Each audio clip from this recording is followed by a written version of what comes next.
தெய்வம் இல்லாமல் நம்ம எந்த ஒரு காரியங்களையும் செய்ய முடியாது. தெய்வ சக்தி அப்படின்னு ஒன்று நமக்கு இருந்தால் மட்டும்தான் எல்லா காரியங்களிலும் வெற்றி பெற முடியும். நம்ம ஒரு தனி மனுஷனாக ஜெயிக்கணும் அப்படின்னா முதல்ல நம்ம குடும்பத்தோட சப்போர்ட் நமக்கு வேண்டும். இன்றைக்கி நிறைய பேரோட வாழ்க்கையில் குடும்ப சப்போர்ட்டே கிடையாது. குடும்பம் சப்போர்ட் பண்ணாததுனால தான் இன்னமும் நம்ம நிறைய பேர் வாழ்க்கையில் விருத்திக்கு வரவே மாட்டேங்கிறோம். நம்ம ஆசைகள்லாம் நிறைவேறாமல் நிராயுதபாணியாக நிற்கிறோம். ஏன் இந்த குடும்பத்தில் உள்ளவங்களுக்கு நமக்கு என்ன பிரச்சனை? நம்ம முன்னேறினா அவனுக்கு பிடிக்க மாட்டேங்குது. இதில் பங்காளி அண்ணன் தம்பியில் அடுத்தது குடும்ப உறுப்பினர்கள் வீட்டுக்குள்ளே இருப்போம். பொண்டாட்டி புருஷன் புள்ள இதுங்களே நமக்கு சப்போர்ட் பண்ணாது. எப்போ நம்ம வெற்றி பெறுவோமோ அப்போ தான் நம்மளை வெற்றி பெற்றுட்ட போல இருக்கு அப்படின்னு வாங்கல தவிர நீ இதுக்கு செய், நான் உனக்கு பின்னாடி வரேன் அப்படின்னு சொல்ல மாட்டாங்க. அப்படி சப்போஸ் வரேன்னு சொல்லிட்டாங்கன்னா 1008 நிபந்தனைகள் போடுவாங்க. இந்த கூட்டணி கவர்மெண்ட் மாதிரி நீ எனக்கு இதை ஒதுக்கி கொடு, அதை எனக்கு ஒதுக்கி கொடு, நான் சொல்கிற மாதிரி தான் நீ நடக்கணும், நீ மூச்சு விட்டால் கூட நான் பேசுகிறது தான் நீ மூச்சாக விடணும், இப்படிலாம் சொல்லுவாங்க. இதுக்கே நம்ம அந்த கூட்டணியே வேணாண்டா நான் ஏகாந்தமாக இருந்துட்டு போயிடலன்னு கூட பல பேர் சொல்ல வாய்ப்பு உண்டு. அப்படி இந்த கூட்டணி கவர்மெண்ட் மாதிரி நம்ம கூட்டணி கவர்மெண்ட்டு கூட வரமாட்டாங்க வீட்டில் உள்ளவங்க. இதனாலேயே என்ன ஆகுதுன்னா நம்மளுடைய பல பேரோட முயற்சி தவிடுபொடி ஆகுது. அப்போ இந்த நேரத்துலலாம் நம்ம நல்லவர்களாக வாழ்வதை விட கோடீஸ்வரர்களாக வாழணும். பணம் முக்கியம் இல்லை, பணம் வேணும், புகழ் வேணும், கௌரவம் வேணும். இதுக்கு கோடீஸ்வரர்களாக இருக்கணும். பணத்தில், புகழில், கௌரவத்தில் கோடீஸ்வரனாக இருக்கணும். அதை யாரை வச்சு உருவாக்கலான்னா தெய்வந்தான் நமக்கு துணை செய்யும். உறவுக்காரவங்க செய்ய மாட்டாங்க, சொந்தக்காரவங்க வரமாட்டாங்க, வீட்டில் உள்ளவங்க நம்மளை ஏற்றி விட மாட்டாங்க. அப்போ எந்த தெய்வத்தை கும்பிட்டா இந்த ராசிக்காரவங்க உச்சத்தை தொடுவார்கள், அதை பற்றி தான் இப்போ பேச போகிறோம். அந்த தெய்வத்தை வணங்குறது எப்படி, அதில் சின்ன பரிகாரத்தை, எளிய பரிகாரத்தையும் உங்களுக்கு சொல்லித்தரப்போகிறேன். மிஸ் பண்ணாமல் வாட்ச் பண்ணுங்கள், ஸ்கிப் பண்ணிடாதீங்க. வாங்க பார்ப்போமா. ஒருத்தவங்க வீழ்ந்து கிடக்கிறாங்க, கீழே உழுந்து கிடக்கிறாங்க அப்படின்னா பார்த்துக்கிட்டே போக தெரியாதவர்கள் கன்னிராசிக்காரர்கள். பாவம் அப்படின்னு தண்ணி தெளித்து அவன் முகத்தில் தண்ணி தெளித்து எழுந்து போடா, இல்லை அவனுக்கு ஏதாவது உதவி 10 ரூபா கையில் இருந்ததுன்னா கையில் காசு கொடுத்து இதை எடுத்து சாப்பிட்டுட்டாவது போடா அப்படின்னு சொல்கிறவர்கள் கன்னிராசிக்காரர்கள். இன்றைக்கி காலத்துலலாம் கீழே உளுந்து கிடக்கிறது தானே அவங்ககிட்டேருந்து 10 பாக்கெட் எடுத்துன்னு போகிறவன் தான் நிறைய பேர் இருக்கிறான். சில பேர் கீழே உழ வச்சுட்டு போகிறவன் இருக்கிறான். இதில் மாறுபட்டவர்கள் இந்த கன்னிராசிக்காரர்கள்.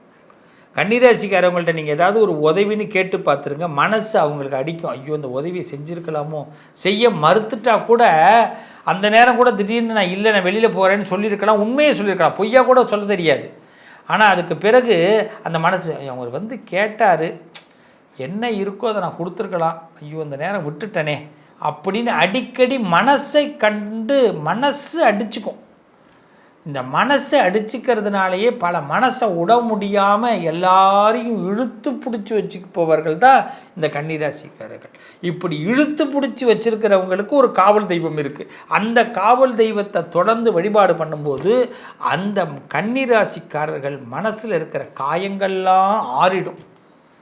இந்த காலம் உங்களுக்கு உதவி பண்ணும். நல்லா தெரிஞ்சுங்க, நம்ம என்றைக்கு எதை ஒன்று செய்கிறோமோ அது திரும்பி நமக்கு ரிசல்ட் உண்டு, ரிப்ளே உண்டு. ஒரு கன்னிராசிக்காரங்க நல்லா வரீங்க, பிரபலமாகறீங்க, அடுத்தடுத்த கட்டத்துக்கு முன்னேறீங்கன்னா நீங்கள் முன்னாடி செஞ்ச புண்ணியம் மட்டும்தான், நீங்கள் முன்னாடி பண்ண உதவிகள் மட்டும்தான், நீங்கள் முன்னாடி பண்ண நல்ல விஷயங்கள் மட்டும்தான் கன்னிராசி அடுத்த கட்டத்துக்கு கொண்டு போகுது. அது மட்டும் இல்லாமல் யாராலையும் முன்னேற முடியாது. இதில் நிறைய பேர் சொல்லுவாங்க கன்னிராசிக்காரவங்க அவங்களுக்கு ஏதோ பண்ணிட்டாங்க, அவங்க ஏதோ மந்திரத்தில் மாந்திரிகத்தில் ஈடுபட்டிருக்காங்கலாம் உங்களை வேறு மாதிரி சொல்லுவாங்க. எதை பற்றி கவலைப்படாதீங்க. உங்கள் உழைப்பு, உங்களுடைய உழைப்பு, அதுவும் தொடர் உழைப்பு, ஒரு நம்பிக்கையான உழைப்பு மட்டும்தான் கன்னிராசியை அடுத்த கட்டத்துக்கு கொண்டு போகும். அப்படிப்பட்ட உழைக்கக்கூடிய வர்க்கம், மற்றவனை ஏமாத்துகிற வர்க்கம் இல்லை, உதவக்கூடிய வர்க்கம், ஒருத்தனோட சுரண்ட வர்க்கம் இல்லை. அப்படிப்பட்ட இந்த கன்னிராசிக்காரர்களுக்கு காவல் தெய்வம் யார் தெரியுமா? இந்த தெய்வத்தை மட்டும் நீங்கள் கையில் வச்சுட்டு நீங்கள் ஒரு விஷயத்தை ஆரம்பிச்சிட்டிங்கன்னா உங்களுக்கு சக்ஸஸ். எஸ், உங்கள் குலதெய்வம் தான். இதை நான் எத்தனையோ பதிவில் கொடுக்குறேன். குலதெய்வத்தை மட்டும் கன்னிராசி மறக்கவே கூடாது. உங்களுக்கு எப்பெல்லாம் மனசு சங்கடமாக இருக்கோ, மனசு வருத்தமாக இருக்கோ, ஏதாவது ஒரு காரியம் நடக்கணும்னு நினச்சிங்கன்னா அந்த குலதெய்வம் கோயிலுக்கு போயிட்டு குலதெய்வத்தை வழிபாடு பண்ணுங்க. சுவாமி எனக்கு குலதெய்வம் தெரியலை அப்படின்னு சில பேர் சொல்லுவாங்க. இந்த குலதெய்வம் தெரியலன்னா நீங்கள் உடனே வேறு யாருக்கிட்டையும் கேட்க வேண்டாம்.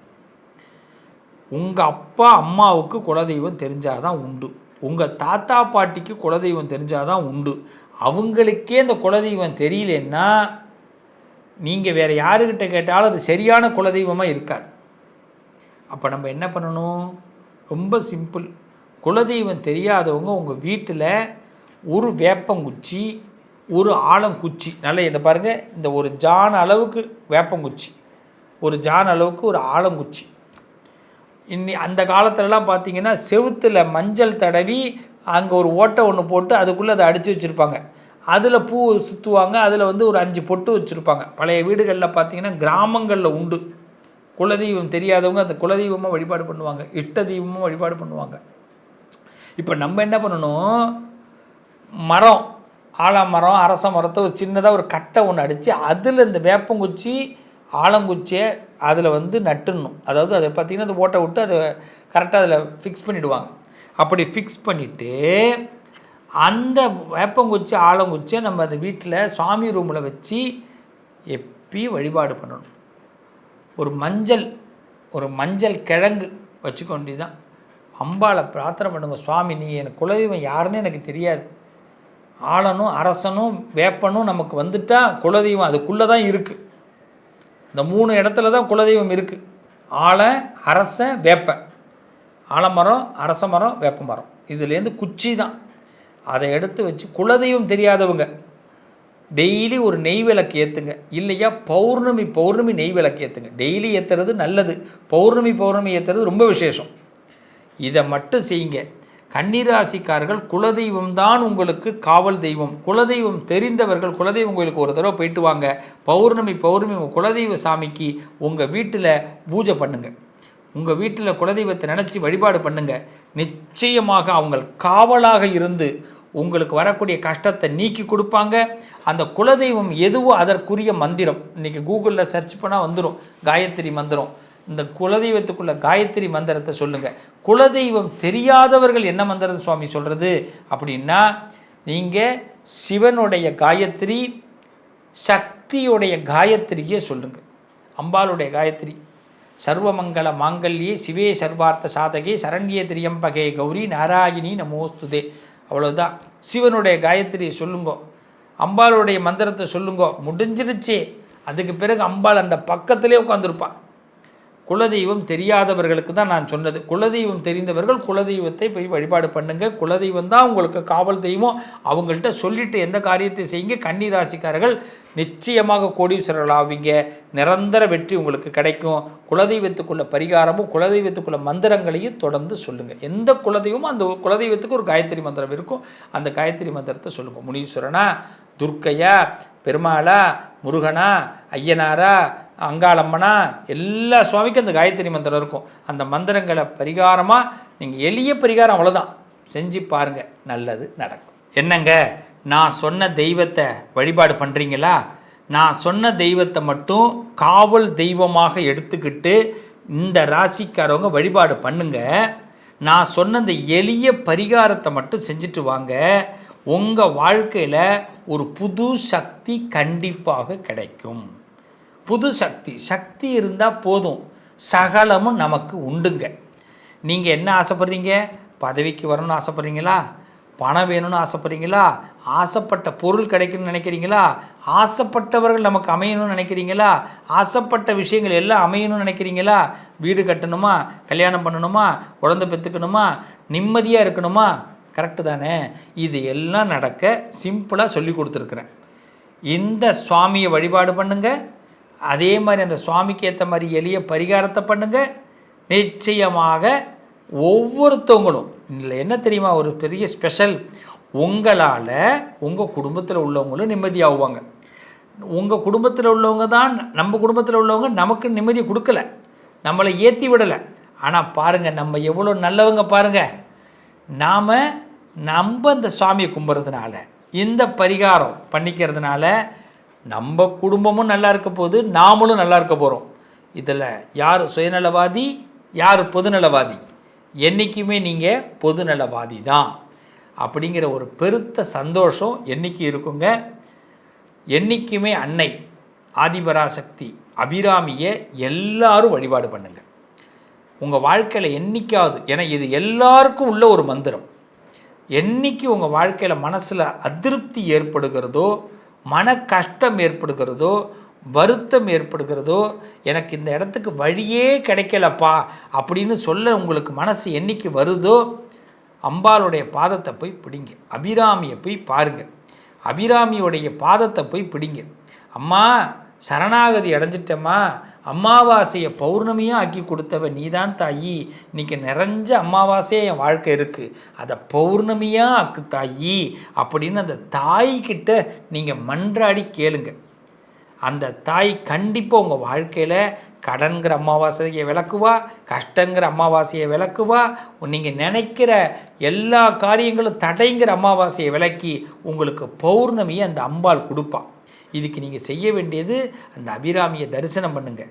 அது மட்டும் இல்லை, வெள்ளிக்கிழமை அபிராமி அந்தாதியை புத்தகத்தில் உட்காந்து படிங்க. படித்து பாருங்களேன். ஒரு 10 வாரம் நீங்கள் தொடர்ந்து படிச்சிட்டிங்கன்னா அடுத்தடுத்த மாற்றங்களை அப்படியே மெய் சிலுக்கிற அளவுக்கு கொடுப்பாங்க. அதாங்க அம்பாளுடைய விளையாட்டு. அதனால் அபிராமி அந்தாதிங்கிற அருமருந்து கையில் வச்சுக்கிங்க. நீங்கள் என்றைக்கு தோற்று போக மாட்டீங்க. சகல சந்தோஷமும் உங்களுக்கு கிடைக்கும். எல்லா அமாவாசைகளும் விலகும். செய்யலாங்களா? மீண்டும் உங்களை அடுத்த ஒரு நல்ல பதிவில் சந்திக்கிறேன். மீண்டும் உங்களை சந்திக்கும் வரை உங்களோடு நான் என்றும் சந்தோஷமாக நம்ம வாழ்க்கை இருக்கணுங்க. அபிராமியை போற்றுவோம், அபிராமி அந்தாதியை படிப்போம், வாழ்க்கையில் இஷ்ட தெய்வத்தை வழிபாடு பண்ணுவோம், சொன்ன பரிகாரங்களை செய்யுங்க, நல்லா இருப்பீங்க, நல்லது நடக்கும். உங்கள் அதிர்ஷ்டத்திற்கான தீர்வு: கல்வி, பதவி, யோகம், தொழில் வளர்ச்சி பெருக, ஜாதகம், வாஸ்து, திருமண பொருத்தம் பார்க்கவும், பிரசன்னம் கேட்கவும். Positive line doctor Sivasri Manikanda Sivam. தொடர்பு கொள்ள வேண்டிய வாட்ஸ்அப் எண் 7904137178.